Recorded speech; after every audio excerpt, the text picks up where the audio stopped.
Hey folks, how you doing out there? Darren Scorza here with another Drinking a Wink, Drinking a Vink info review. Drinking a Wink, why not? Kind of coming at you late tonight, but for good reason. Surprise, surprise here, to use a verbiage from a about, what, 2-year-old meme that was popular a while back.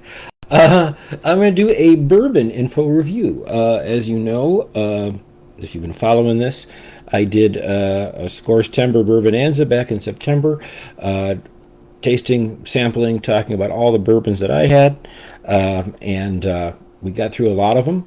We tried to talk about a bourbon every day, and then after that, I really lost my steam on bourbon. Another thing, you know what? I don't even care anymore. Kind of got a little disgruntled with one of the larger bourbon producer companies under a couple of different brands. This would all be under. Well, we don't have to talk about that, but you can do the math. So I just had some bourbon blight a little after that, and I haven't really talked about bourbons a whole lot. Then I kind of started, I don't know, started doing a little reading, a little listening, and the summer sometimes we see some of these companies come out with their limited editions. Buffalo Trace will be coming out with their different various things. But then I heard that the Beam Suntory or Jim Beam Company had come out with a couple of new offerings throughout their lines. If you remember back to our bourbon September bourbon Scorchtember Bourbonanza. You'll remember, that I didn't really ever pronounce it right, and this last time, and I just said it about 10 seconds ago, was probably the first time that I did it without stumbling over it. We talked about a lot of great bourbons. One of them that surprised me was going back to Old Grand Dad, okay? The Old Grand Dad Bonded in Bond, which of course means 100 proof. Kentucky Straight Whiskey, bottled at, well, obviously 50%. High Rye Mash Bill Bourbon. We always like that here, and if I could get Michelle to drink a bourbon, she always likes it with a High Rye Mash Bill. Now, it's no problem getting her to drink, if I do it early enough, drink just about anything else, but she's not a huge bourbon fan, especially ones that are real corn heavy. So anyway, we talked about that. I was really surprised for a $24 bottle of bourbon just how good it was. And I also made the comment that among the Jim Beam Suntory is the parent company, but Jim Beam's products, it always seemed like that they didn't give the Old Granddad label a whole lot of love. Now they have stuck with this kind of classic old label, okay, and we don't see a whole lot. But for $24, I was really surprised at how well this bourbon punches against all the other ones, even something in their own branding. Just so you remember, I wrote them. I just printed it out so I remember. Jim Beam, you see that there's different levels. The bottom of the barrel, Jim Beam, I'm not really all that big of a fan of. Their second one is Basil Hayden. I've laughed at Basil Hayden only because the Beam Suntory company decides that they want to bottle that at 40% and put a fancy label and emboss stuff on there, and I just don't think it's that great a whiskey for $40 or more, depending on what it is. It's tasty, but I just don't, they act like it's a strategy to bottle that at 40%. Then there are some that I love. Knob Creek, obviously one of their bigger, quote-unquote, premium brands. I love all the Knob Creeks I own. From that, the Knob Creek 9 is great. We like the Knob Creek Rye. We even like the Bourbon and Rye that they've recently re-released. This Single Barrel Select, still very easy to get, but boy, that is one of my favorites. I think well worth the price tag. So check that out. The James Beam one, and then they do the Bookers and the Bakers and the Candlestick, and a Little Book. So this is all coming from this bigger company, but they have all these brands. But Old Granddad fits right in there, and they don't really. Let's put it this way: it just doesn't seem to get the kind of focus. They keep it at the price tag. It tastes really good. That's it. And I hadn't really seen anything. Old Granddad. Mm, just a really pleasant bourbon. I don't even really have to go through tasting notes on that. It really, again, for $24, lots of nice flavors. You're getting some charred oak. You're getting a nice corn blast, but that high rye mash bill does make it spicier. You're not so overpoweringly sweet. 50% ABV, obviously bottled in bond. Boom, boom, boom, bam, bam, bam. Wonderful, love it. My dad likes this, and he is an old granddad, and I think he'll take that. Not too old. So I might actually take the 7-year-old over, and we might have a drink at some point. Great. All right. Love it. So then, recently they've done a couple of different things. They have, like I said, they re-released the Bourbon and Plus Rye, which we have Bourbon Times Rye, which you could probably see over my shoulder somewhere over there, or maybe I got it hidden somewhere. In the Knob Creek line, the Bookers and Bakers, that their annual releases are out. But then I found out quite recently that they put out the 7-year. Now, I just cracked this open. I'm going to pour myself some. I went out and got it today. And very happy. A little generosity. I got that bottle. We'll let that sit for a second. I don't think there's really anything all that different from the normal mash bill or anything like that. On the label, they just basically tell you everything you need to know. This limited Old Grand Dad expression was created according to the Bottled in Bond Act. Centuries old standard. They tell you what the Bottled in Bond Act is. It's nice sometimes that people throw that around, don't really know what it means. This is what it means. This must be distilled in a single season by a single distiller and matured for a minimum of 4 years in a government-bonded warehouse. This fine bourbon was distilled in the spring of 2018. So that's what it is, okay? For 7 years, obviously aged, and then cut to 100 proof, blah, blah, blah. Okay, so that's what they do. The Bottled Bond Act, it doesn't really make a whole lot of difference to us other than that we know all that information there. When it comes to distilling season, there are usually 2 seasons. I think I don't think usually. I think I'm right on that. It's been a while, but I'm pretty much 100% sure that's right. 2 seasons. And it was actually kind of brought up by, I'm doing some reading on this, actually by distillers that were making good high quality products. They wanted something to distinguish from when the times when whiskey could be anything and it was garbage. Pretty cool stuff, okay? Let's see. Color wise, it looks a little darker, okay? Oh, not a lot, but a little. I'll go back to this.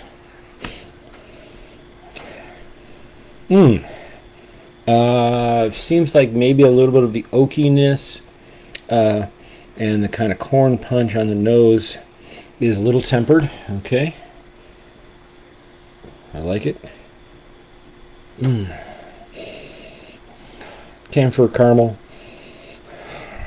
corn, sweetness, a little bit of the rye spice, a little bit of earthiness that you wouldn't get on a nose on something that has a low rye mash bill. You wouldn't get that nose on a weeded bourbon. I used to love weeded bourbons. Now I'll take a high rye mash bill bourbon any day.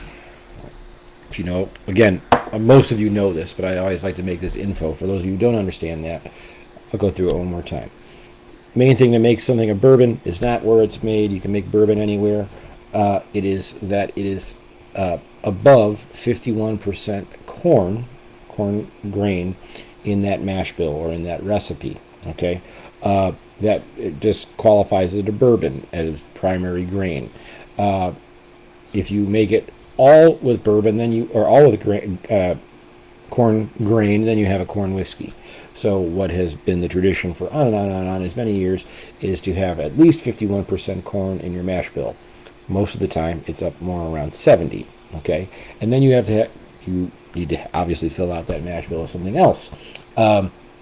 Generally, one way you might see it is just say very easily, you might do 70 and then do 15% rye and then where are we at? 70, 85, and then 10% malted barley in the end. You could have more malted barley. You could go less. You can go higher with corn. But that's how it works. So this mash bill is what's called a higher rye mash bill, which means it's probably in the high teens. I can't remember. It might be published.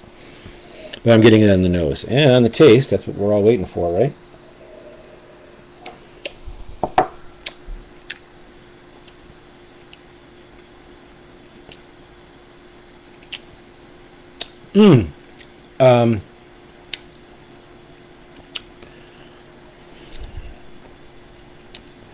The aging makes that mash bill more, to my taste, more married. Sweet pops through. I get a little bit less of the earthiness and charred notes. It's just a little bit more mellow.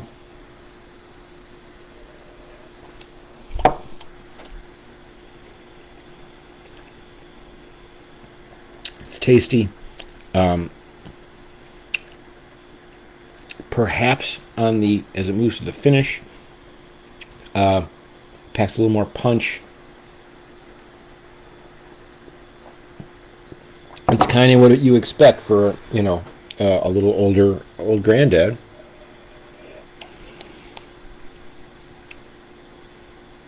This is back to just the standard. It just has more depth. There are similarities there. Let me get one more taste. Is anybody with me today? Not yet.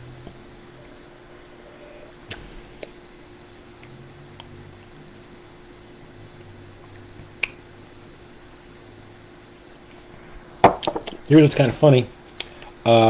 When you have when you have just the standard one, you get that first taste, and then it kind of goes a little thin, okay, and then then the earthiness and the spice kind of comes through at the very end to the finish. Again, the standard.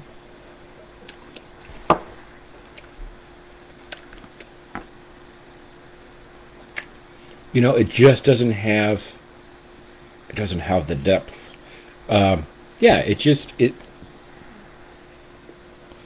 Old Grand Dad standard at $24 hits real nice.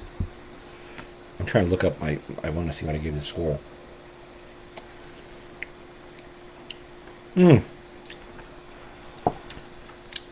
This just gives it gives every flavor and every level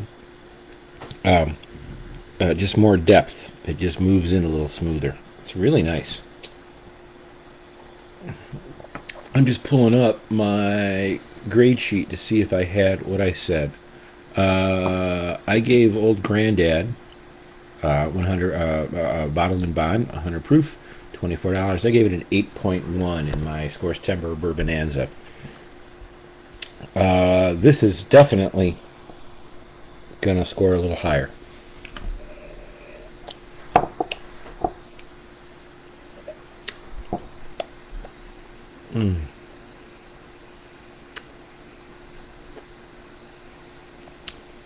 The one thing about Old Grand Dad is you're not going to get a lot of cherry notes on this, okay? Which I do like in certain bourbons, as long as it's dark and not overly sweet. You don't get that, but you do get a lot of corn flavors, caramel, a little bit of toffee, all the nice little spices, sweeter spices, and then towards the finish, that's where it gets darker, where you're getting a little more nutmeg and a little bit more cinnamon. I know cinnamon is sweet, but that's where you get it. And it finishes heavier and thicker than the Old Grand Dad. Is it worth the $16 difference? Well, yes. Okay. What will be the tough part, and I just don't have enough of them around to check out, is what other 10-year-olds is this going to compete with? Okay. or not 10 years. What in 7 to 10 year olds or age statement ones are they gonna hit? Will at $40 will this compete with Eagle Rare? If you got Eagle Rare 10 at what it used to be around 37 to 40, maybe not. Okay, or maybe I would pick that over this. But this is a fantastic bottle, and you also have to remember that it is 7 years, but it's a higher proof. I'm not going to get a chance to water this right now, but boy, this is a real nice one. Can't think of any. This is limited edition. I'm not going to say run out and grab one right now, imperative, but if you like the flavor profile of Jim Beam, and you like that higher rye mash bill of Old Grand Dad, boy, I think you really got to check this one out. I don't think you're going to find it on sale, and it is limited. So right now it's at the two different stores. I checked Binny's here in Chicagoland area, Illinois area, and it seemed like everyone had them in stock. And then this other store that I checked out, they had some. It won't be around forever. So keep that in mind. I mean, unless they make some kind of major change and make it a core range, but I don't think they will.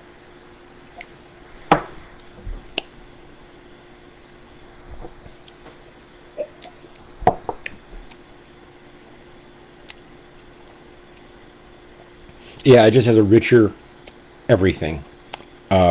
Really cool.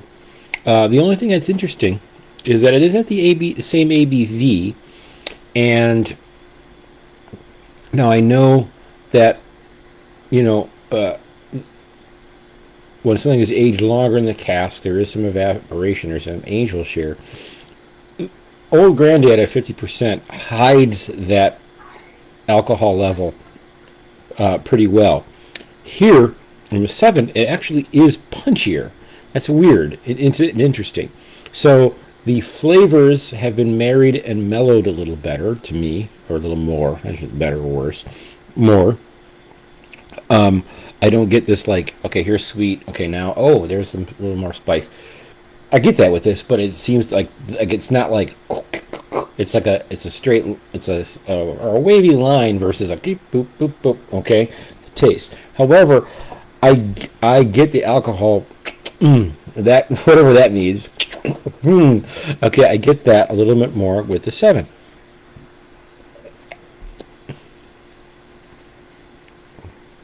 I'm going to give it a recommend, and if Old Granddad is an 8.1, Old Granddad 7, I'm going to feel very comfortable giving it an 8.3.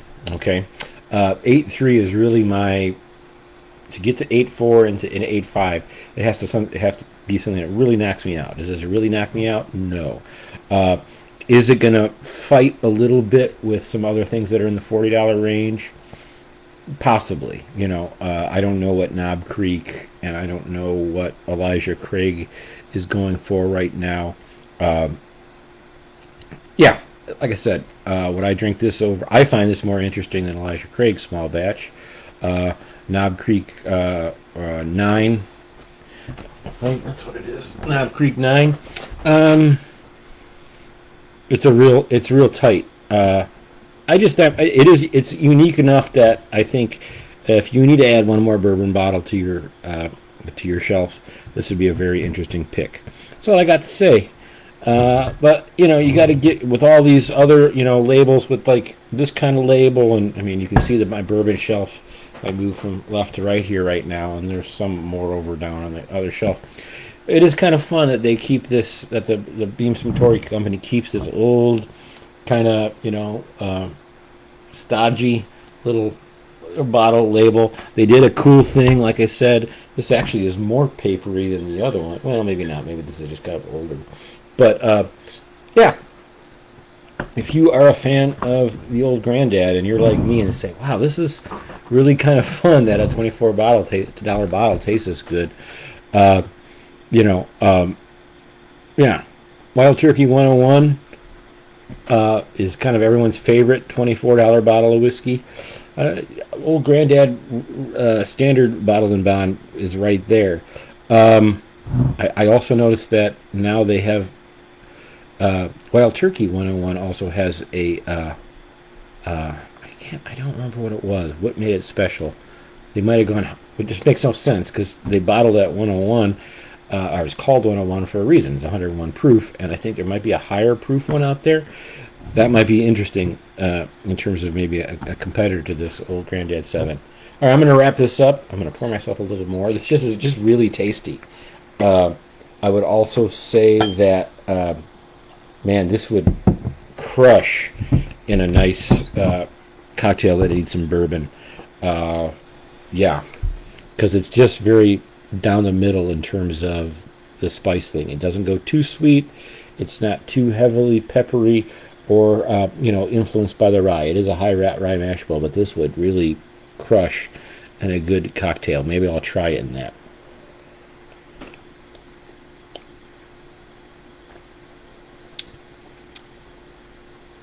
I could just drink it all night, and the one thing about it seems to be with this whole lineup. Now I'm not talking about Jim Beam because Jim Beam is it's what it's there for. It's cheap. All right, but this brand they do one thing that's kind of cool about all the different offerings. I've had Bakers, I've had Bookers.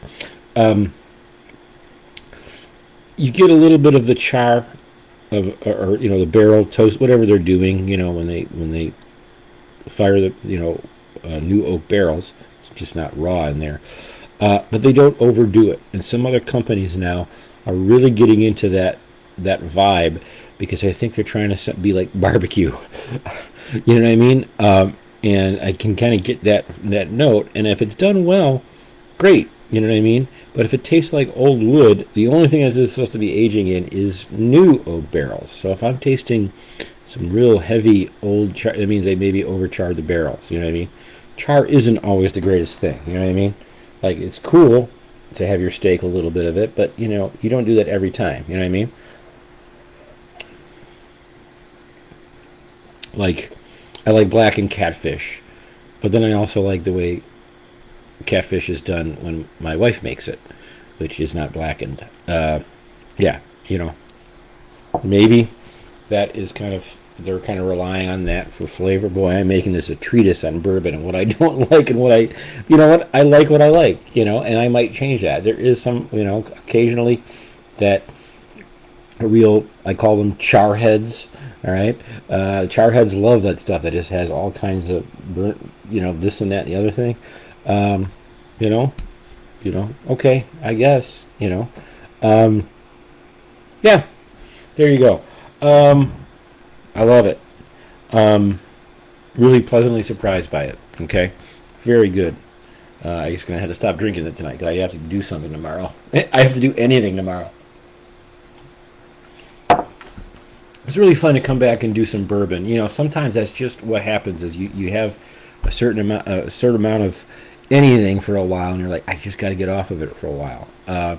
For me, another one where that was like, there are times when I just want a peated Scotch whiskey every time I'm drinking, and then it's hard to go back to the other stuff. And then sometimes it's depending on the weather, but sometimes it's just no, I don't want it. It's like for me recently, what's interesting, like I haven't touched Irish whiskey in probably, I don't know, maybe if I did a review, I'm wrong, but I haven't touched it in quite a while.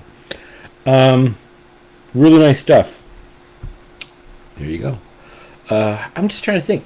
Since I'm here and I have a couple more minutes, I think Michelle is talking to someone, so I'm not going to... I'm trying to think if there's anything else that I saw in the store that was just intriguing. I'm still looking for... what